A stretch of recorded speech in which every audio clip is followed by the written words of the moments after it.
Making charge सिर्फ 12% flat. डगरू सेठ jewellers, GM road near radio station, Darbhanga. Offer केवल 15 दिनों के लिए। रोटी शोटी one step ahead, a multi cushion family restaurant, Rajkumarganj, Darbhanga. अब रूफ टॉप लाउंज भी खास आपके लिए। 13 वर्षों का आपका साथ बनाता है हमारे रिश्तों को खास। Vicky TVS, Bhatiyari Sarai, Darbhanga. Technology from TVS, eco thrust FI यानी ETFI जो दे 15% ज्यादा mileage. Hero English School, Darbhanga, affiliated to CBSE up to 12th. New admission is going on for class nursery to 9th. Special classes for new students. Doctors day के अवसर पर प्रख्यात चिकित्सक दामोदर सिंह के संचालन में IMA दरभंगा में आयोजित कार्यक्रम में बिहार के विख्यात मोटिवेशनल स्पीकर संजीव कुमार ने स्ट्रेस एवं लाइफ मैनेजमेंट के गुर बताए। कार्यक्रम की शुरुआत में डॉक्टर विधान चंद्र रॉय के जन्म दिवस के उपलक्ष्य में केक काटकर उन्हें याद किया गया। उसके बाद डॉक्टर रमन कुमार वर्मा ने पुष्प गुच्छ से संजीव कुमार का स्वागत किया। तत्पश्चात डॉक्टर माधेश्वर झा ने उन्हें सम्मानित किया। डॉक्टर बीबी शाही के साथ साथ अनेक प्रतिष्ठित चिकित्सक मौजूद थे। ज्यों ही संजीव कुमार ने अपना सेशन शुरू करते हुए कहा, आर्थिक स्थिति कितनी भी मजबूत क्यों न हो, जीवन का सही आनंद लेने के लिए मानसिक स्थिति का सही होना बहुत जरूरी है। आपका शांत दिमाग ही आपके जीवन के हर जंग का ब्रह्मास्त्र है। लोग कहते हैं वक्त के साथ चलो, लेकिन मैं कहता हूं सच के साथ चलो। अगर सच के साथ चलोगे तो एक दिन वक्त आपके साथ चलने लगेगा। अगर जीवन में खुश रहना है तो इग्नोर करना सीखना पड़ेगा। गुरु, बड़ा या भगवान, समर्पण इत्यादि अनेक विषयों पर वक्ता संजीव ने खूब तालियां बटोरी। उन्होंने बताया कि आज के इस कार्यक्रम में doctor Damodar Singh, doctor Rakesh Kumar, doctor B B Shahi, doctor Raman Kumar Verma, doctor Madheshwar Jha सहित अन्य उपस्थित सभी प्रतिष्ठित चिकित्सकों का हृदय से शुक्रिया अदा करता हूं, जिन्होंने मुझे इस कार्यक्रम के लिए आमंत्रित किया और मुझे भरपूर सुना। सबों को धन्यवाद देते हुए संजीव ने यह भी कहा कि यह मेरे जीवन के बहुमूल्य समय में से एक बहुत ही यादगार समय होगा। कार्यक्रम के अंत में सबों ने एक दूसरे को धन्यवाद देकर विदा लिया। आज मुझे मौका मिला है आप लोगों के सामने रूबरू होने का इस IMA के जरिए, और मैं अपने आप को खुशनसीब समझता हूँ कि आज आप लोगों के साथ बातचीत कर रहा हूँ। दोस्तों, मैं कोई बहुत बड़ा पंडित नहीं हूँ और आप लोगों का मैं बच्चा ही हूँ। सब लोग सीनियर से मैं कुछ यहाँ आपको ज्ञान देने के लिए नहीं आया हूँ, कुछ समझाने नहीं आया हूँ। थोड़ी बहुत कुछ सीखा है वो आपको बताऊँगा और बहुत चीज़ें आप लोगों से भी सीखूँगा। जस्ट हम लोग आदान प्रदान करेंगे एक दूसरे का और साथ साथ थोड़ा आगे बढ़ेंगे।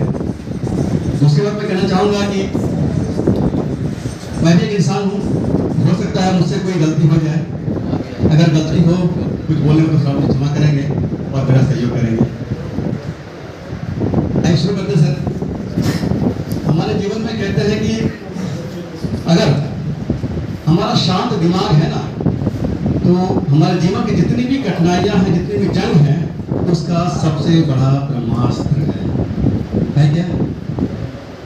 हमारे पास आर्थिक स्थिति कितनी भी मजबूत क्यों ना हो, लेकिन अगर हमारी मानसिक स्थिति मजबूत नहीं है तो फिर हम अपने जीवन का आनंद नहीं ले सकते हैं। क्या सहमत है हमसे आप लोग? ऐसा ना आइए हम शुरू करते हैं। थोड़ा सा कार्यक्रम है मेरा और हम लोग देखते हैं।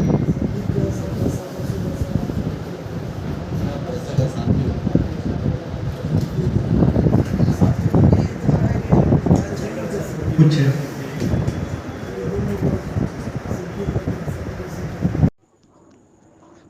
भारतीय संसद से पारित 3 नए आपराधिक कानून 1 जुलाई 2024 से हुए लागू और 3 नए आपराधिक कानून के लागू होने के अवसर पर स्थानीय नागरिकों को 3 नए आपराधिक कानूनों की प्रमुख विशेषताओं के बारे में जानकारी देने हेतु लहेरियासराय के आदर्श थाने में कार्यक्रम का आयोजन किया गया। इस अवसर पर दरभंगा के वरीय पुलिस अधीक्षक जोगनाथ रेड्डी पहुंचे। लहेरियासराय थाना 3 नए कानून के बारे में आम लोगों को विस्तार से जानकारी दी। आम लोगों के भी प्रश्न और जिज्ञासा को सुना गया और एसएसपी ने सभी लोगों के सवालों का जवाब दिया। इस अवसर पर दरभंगा के सिटी एसपी शुभम आर्य भी मौजूद थे।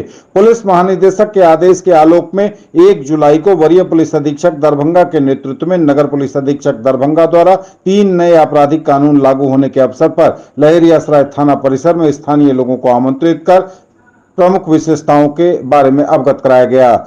नए आपराधिक कानून को नागरिक केंद्रित बनाने की दिशा में बड़ी पहल। नागरिक घटना स्थल या उससे परे कहीं से भी एफआईआर दर्ज करा सकते हैं। पीड़ित एफआईआर की एक निःशुल्क प्रति प्राप्त करने के हकदार होंगे। पुलिस द्वारा पीड़ित को 90 दिनों के अंदर जांच की प्रगति के बारे में सूचित करना अनिवार्य है। महिला अपराध की स्थिति में 24 घंटे के अंदर पीड़िता की सहमति से उसकी मेडिकल जांच की जाएगी। साथ ही 7 दिनों के अंदर चिकित्सक उसकी मेडिकल रिपोर्ट भेजेंगे। अभियोजन पक्ष की मदद के लिए नागरिकों को खुद का कानूनी प्रतिनिधित्व करने का अधिकार है। बीएनएस की धारा 396 एवं 397 में पीड़ित को मुआवजे और मुफ्त इलाज का अधिकार दिया गया है। बीएनएस की धारा 398 के अंतर्गत गवाह संरक्षण योजना का प्रावधान है। केस वापसी के पहले न्यायालयों को पीड़ित की बात सुनने का अधिकार दिया गया है। कोर्ट में आवेदन करने पर पीड़ितों को ऑर्डर की निःशुल्क कॉपी प्राप्त करने का अधिकार मिला है। कानूनी जांच, पूछताछ और मुकदमे की कार्रवाई को इलेक्ट्रॉनिक रूप से आयोजित करने का प्रावधान है एवं अन्य कतिपय बिंदु पर आम नागरिकों को बताया गया एवं अन्य बिंदुओं के बारे में अवगत कराया गया। इस कार्यक्रम में आए सभी नागरिकों को 12 पेज का नए आपराधिक कानून का एक बुकलेट भी उपलब्ध कराया गया।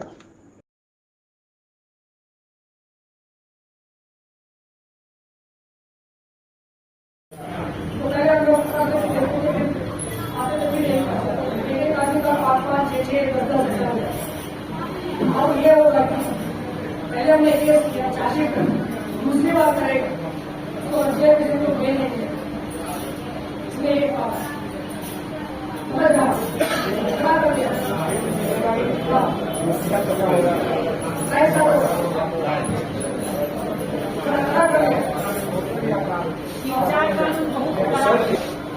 सर आ रही है उस घर वाले को अनुभव कर सकते हैं कि आपने इस तलाशी के दौरान क्या पाया। ये जनता को अधिकार दिया गया है। वीडियो घर में सर्च होता है, अगर आपके घर में कुछ नहीं मिलता है तो पुलिस पे आपको बिल्कुल मैं जनता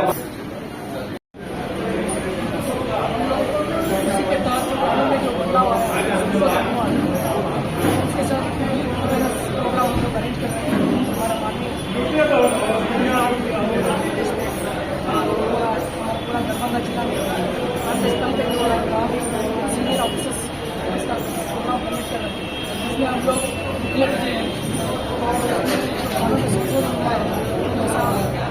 पहले एफआईआर के बारे में, पी एफआईआर के बारे में, हैंड कटिंग किसको लगाना, नहीं लगाना, और अन्य जो महिला के संबंधित जो अपराध जो होता है उसमें जो क्या प्रॉब्लम बनाया है और सर्च एंड सीजन के प्रोसीजर में क्या बदलाव आया है और ये इलेक्ट्रॉनिक एविडेंसेस कैसे कलेक्ट करना है, इसमें क्या बदलाव आया है, सारा इनको जानकारी हम लोग आती है। और इसी के तहत उनके तरफ से बहुत सारे क्वेश्चन आए हैं और ये मेन मकसद इसका था कि पब्लिक को अवेयर करना। आज स्टार्ट हुआ है कानून, उसके बारे में क्या क्या सूचना है जानकारी देना। जो सबसे इम्पोर्टेंट ये बात है कि जो बनाया है और नया नया कुछ चीज़ भी ऐड हुआ है। पहले टेररिस्ट होता तो उसको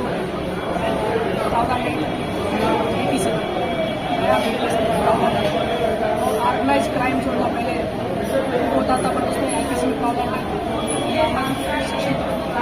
नया इसमें प्रॉब्लम आया मॉब लिंचिंग, पहले जो परिभाषा मॉब लिंचिंग होता था आईपीसी अब मॉब लिंचिंग में अलग धारा है। इसमें बहुत सारे ऐसा प्रॉब्लम है जो नया नया धारा जोड़ा गया, नया साझा भी बढ़ा दिया गया है और कुछ कुछ केसेस में कम्युनिटी सर्विस उसको भी प्रॉब्लम किया गया। मानने में कॉमन आदमी के लिए सर कितना इम्पोर्टेंट है, क्या लगता है कि इम्पोर्टेंट चीज़ है इसलिए कि पुलिस का अकाउंटेबिलिटी ट्रांसपेरेंसी बढ़ेगा। सच चलते करने जा रहे हैं, रिजल्ट कर रहे हैं तो आपको ऑडियो वीडियो रिकॉर्डिंग के माध्यम से घटनास्थल पे करना है और इवन घर पे भी जाके अगर सर्च कर रहे हैं तो वहाँ भी जाके जहाँ भी सर्च कर रहे हैं सीज कर रहे हैं वहाँ audio video recording must mandatory. उसको 48 घंटे के अंदर जो रिकॉर्डिंग है स्टोरेज जो आ जाता है उसको मान्य न्यायालय को उपस्थापन भेज देगा। तो एक प्रावधान है और अन्य बहुत सारे प्रावधान हैं जैसा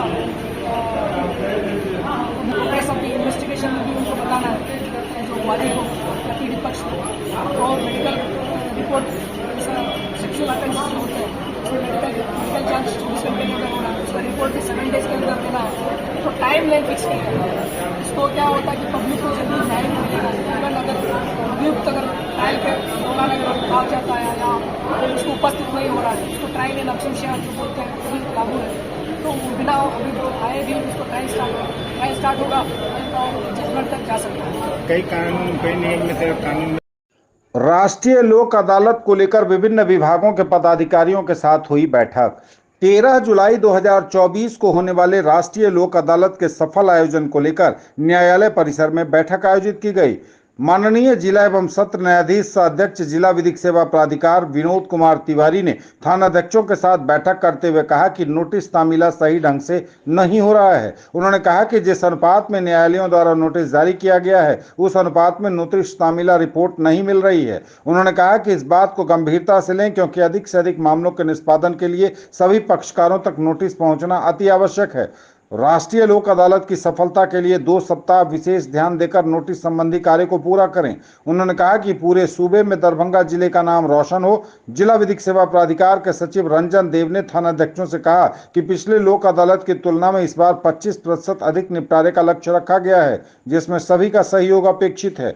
जिला एवं सत्र न्यायाधीश ने दूसरी बैठक विभिन्न सरकारी विभागों के आला अधिकारियों के साथ की, जिसमें उन्होंने निर्देश दिया कि सभी विभाग आने वाले 2 सप्ताह राष्ट्रीय लोक अदालत की सफलता के लिए यथासंभव प्रयत्न करें। विभाग से संबंधित मुकदमों के पक्षकारों से मिलकर समझौते के लिए सार्थक प्रयास करें। सभी विभाग अपने दायित्वों का निर्वहन ईमानदारी से करें। बैठक में प्राधिकार सचिव रंजन देव भी मौजूद थे। वहीं दूसरी ओर दावा वादों के निपटारण के लिए क्लेम केस के अधिवक्ताओं के साथ विशेष उत्पाद न्यायाधीश द्वितीय श्री रविशंकर कुमार ने समीक्षात्मक बैठक की। उन्होंने अधिवक्ताओं से कहा कि क्लेम केस के निपटारे के लिए बीमा कंपनियों के सहयोग से निष्पादन के लक्ष्य को पूरा करें।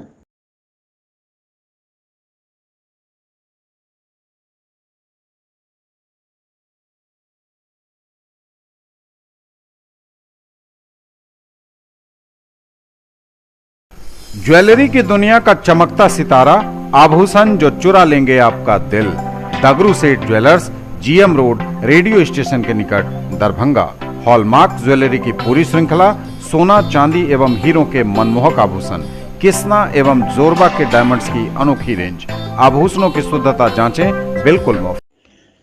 घंटे भर की नॉनस्टॉप बरसात से मौसम हुआ खुशगवार। फिलहाल लोगों को गर्मी से मिली राहत, लेकिन शाम होते होते फिर गर्मा गया मौसम। मंगलवार की दोपहर घंटे भर की नॉनस्टॉप बरसात ने मौसम को कूल कर दिया। कई दिनों से लगातार गर्मी का एहसास कर रहे लोगों को थोड़ी देर के लिए तो राहत का एहसास हुआ। थोड़ी देर ठंडी हवाएं भी चली, लेकिन फिर शाम होते होते उमस भरी गर्मी ने माहौल को और मुश्किलों में डाल दिया। लोग फिर गर्मी से परेशान हो गए। हालांकि मौसम विभाग की माने तो अभी बारिश होने के आसार आगे भी हैं। आज भी बारिश होने की चेतावनी जारी की गई है। बारिश के दौरान आप सतर्क और सावधान रहें, क्योंकि इस दौरान बिजली गिरने की संभावनाएं भी बहुत बढ़ी हुई रहती हैं और लगातार पूरे बिहार में वज्रपात हो भी रहा है। बारिश के दौरान संभल कर रहें और जो दिए गए निर्देश हैं, सुरक्षात्मक उपाय हैं, उनका पालन करते रहें।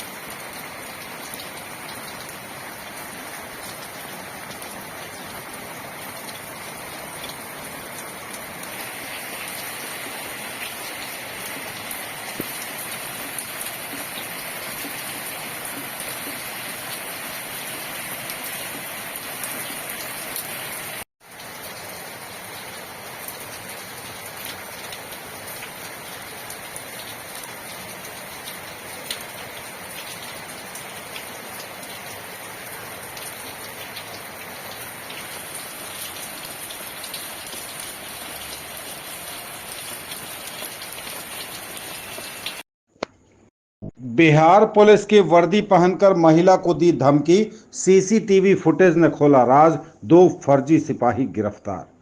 नालंदा में फर्जी पुलिस का भंडाफोड़ हुआ है। पुलिस की वर्दी पहने 2 बहुरूपियों ने महिला को धमकी और केस उठाने के लिए कहा। जब मामला असली पुलिस के पास पहुंचा तो सीसीटीवी फुटेज ने सारे राज खोल दिए।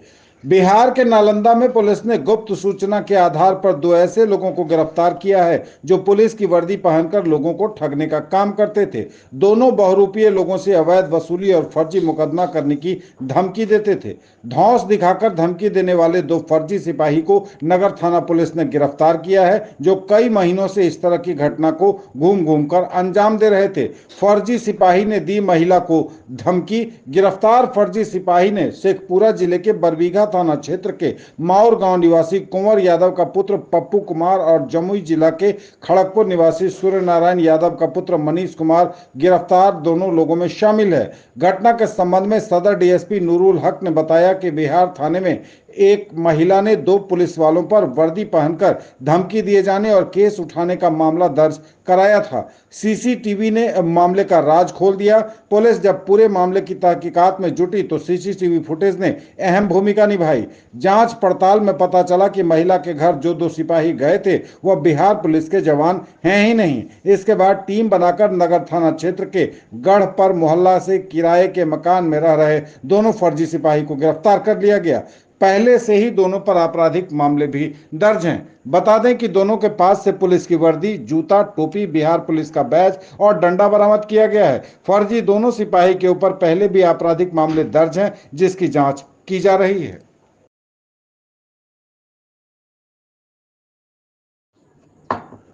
डीएम ने शोभन बाईपास के पास से गुजरने वाली खिरोई नदी के बायां एवं दायां तटबंध का किया औचक निरीक्षण, दिए कई आवश्यक निर्देश। जिलाधिकारी दरभंगा राजीव रोशन द्वारा बाढ़ नियंत्रण प्रमंडल के अभियंता के साथ शोभन बाईपास से गुजरने वाली खिरोई नदी के बायां तटबंध का निरीक्षण किया। उल्लेखनीय है कि जिलाधिकारी द्वारा बाढ़ से पूर्व प्रत्येक वर्ष शहर से गुजरने वाली तटबंधों का निरीक्षण किया जाता है तथा तटबंधों की स्थिति का जायजा लिया जाता है। इसी कड़ी में आज उन्होंने उपर्युक्त तटबंध का निरीक्षण किया। इस स्थल पर उपस्थित अधिकारियों को कई आवश्यक निर्देश दिए। निरीक्षण के दौरान उन्होंने अभियंताओं को निर्देश देते हुए कई बातें बताई। निरीक्षण के क्रम में तटबंध में कहीं कहीं रेनकट पाया गया। इस पर जिलाधिकारी द्वारा बालू से भरे बैग रखने का निर्देश दिया। इसके साथ ही उन्होंने यथासंभव बालू से भरे बैग को भी तटबंध पर रखने का निर्देश दिया ताकि आकस्मिक जरूरत पड़ने पर उसका उपयोग किया जा सके। जिलाधिकारी ने 2 किलोमीटर पैदल चलकर तटबंध की स्थिति का जायजा लिया। उन्होंने बाढ़ निरोधक स्लुइस गेट का भी निरीक्षण किया। इसके साथ ही उन्होंने स्लुइस गेट का नियमित रूप से ग्रीसिंग करने का निर्देश दिया। आज निरीक्षण स्थल पर आपदा प्रबंधन के वरीय पदाधिकारी सलीम अख्तर, नोडल पदाधिकारी विश्वभानु चंद्रा, बाढ़ नियंत्रक कार्यपालक अभियंता आदि उपस्थित थे। 39 years of service, build your child's future here. Don Bosco School, BB Pakar, Darbhanga, affiliated to CBSE New Delhi up to 10+2 level. Dedicated team of highly experienced teachers for all-round development of your children. Secured and disciplined environment, transport facilities available. Hurry up, admission open and admissions are free. 18वीं Lok Sabha आम निर्वाचन 2024 के अवसर पर उत्कृष्ट कार्य करने वाले पदाधिकारियों एवं कर्मियों को डीएम ने किया सम्मानित। समाहरणालय सभागार में लोकसभा आम निर्वाचन 2024 के अवसर पर उत्कृष्ट कार्य करने वाले पदाधिकारियों एवं कर्मियों को जिलाधिकारी दरभंगा राजीव रोशन के हाथों प्रशस्ति पत्र और मोमेंटो प्रदान कर सम्मानित किया गया। उल्लेखनीय है कि 78 कुशेश्वर स्थान के सहायक निर्वाची पदाधिकारी अनुमंडल पदाधिकारी बिरौल उमेश कुमार भारती, 79 गौरवराम सहायक निर्वाची पदाधिकारी भूमि सुधार उप समाहर्ता बिरौल मोहम्मद यूनुस अंसारी, 80 बेनीपुर सहायक निर्वाचन पदाधिकारी मंडल पदाधिकारी बेनीपुर शंभुनाथ झा, 81 अलीनगर सहायक निर्वाची पदाधिकारी भूमि सुधार उप समाहर्ता बेनीपुर आनंद उत्सव, 82 दरभंगा ग्रामीण के सहायक निर्वाची पदाधिकारी अनुमंडल पदाधिकारी सदर विकास कुमार, 83 दरभंगा के सहायक निर्वाची पदाधिकारी नगर आयुक्त कुमार गौरव, 84 हायाघाट के सहायक निर्वाची पदाधिकारी अपर समाहर्ता नीरज कुमार दास, 85 बहादुरपुर के सहायक निर्वाची पदाधिकारी अपर समाहर्ता विभागीय जांच कुमार प्रशांत, 86 केवटी के सहायक निर्वाची पदाधिकारी भूमि सुधार उप समाहर्ता संजीत कुमार एवं 87 जाले के सहायक निर्वाची पदाधिकारी उप विकास आयुक्त चित्रगुप्त कुमार को प्रशस्ति पत्र देकर सम्मानित किया गया। वहीं कोषांगों के मुख्य नोडल पदाधिकारी और नोडल पदाधिकारी ईवीएम कोषांग के मुख्य नोडल पदाधिकारी अनिल कुमार, नामांकन कोषांग के मुख्य नोडल पदाधिकारी राजेश कुमार गुप्ता, प्रशिक्षण कोषांग के मुख्य नोडल पदाधिकारी बालेश्वर प्रसाद, विधि व्यवस्था कोषांग के मुख्य नोडल पदाधिकारी राकेश रंजन, मीडिया कोषांग के मुख्य नोडल अधिकारी सत्येंद्र प्रसाद, उप निदेशक जनसंपर्क दरभंगा समेत कईयों को सम्मानित किया गया।